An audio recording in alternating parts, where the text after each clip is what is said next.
effectively being derailed or collapsing if the jurors had have seen that footage. Then he was given an 18-month suspension, effectively saying that if you do anything again, you may have to face that 3-month sentence. In May this year, he filmed again in a similar situation at Leeds during a court case there, a Crown Court case, where again he was giving out details that were subject to reporting restrictions, things that we have to take into account whenever we do reporting during cases as journalists that may effectively unbalance the trial or make it unfair.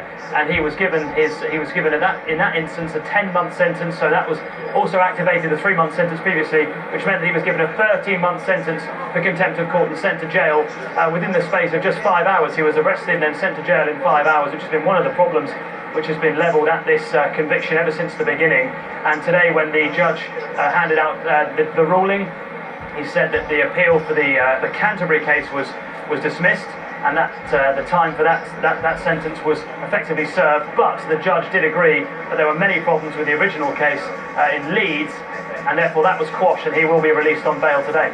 And Joe, the judge was highly critical of the trial, wasn't he? What did he say? Very critical, yes. As I say, it was the Leeds conviction that the judge was unhappy with.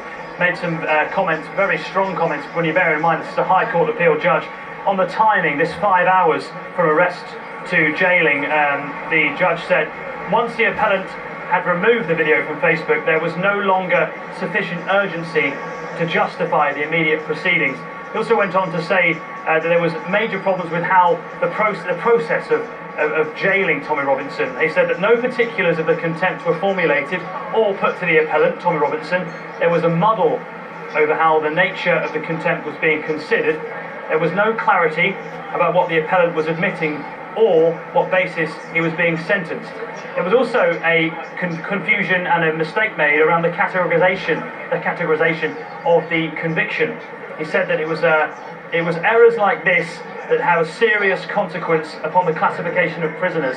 The judge said that conviction will be quashed, but it doesn't necessarily mean that he won't be convicted of contempt of court, but it was the process which was wrong. And how have Tommy Robinson's supporters reacted? Well, as you can imagine, there were many people here wanting to support Tommy Robinson. There's been a petition signed by hundreds of thousands of people ever since he was arrested. We've seen free Tommy Robinson protests and marches.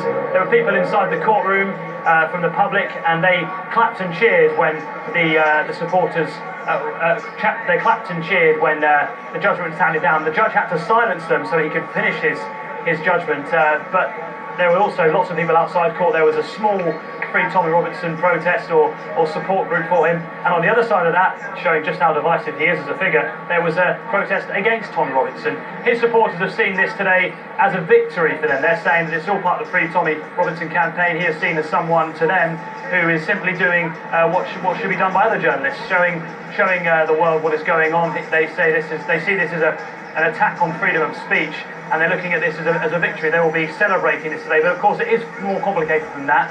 And as one of the protesters said to me today, it's good news and it's bad news. But we are waiting to hear from Tommy Robinson himself. He will be released from HMP Wanley in Warwickshire at some point today, we expect, and it remains to be seen exactly what he can say, because of course at this stage it is still an ongoing case. This is not over for Tommy Robinson, and he will be reheard.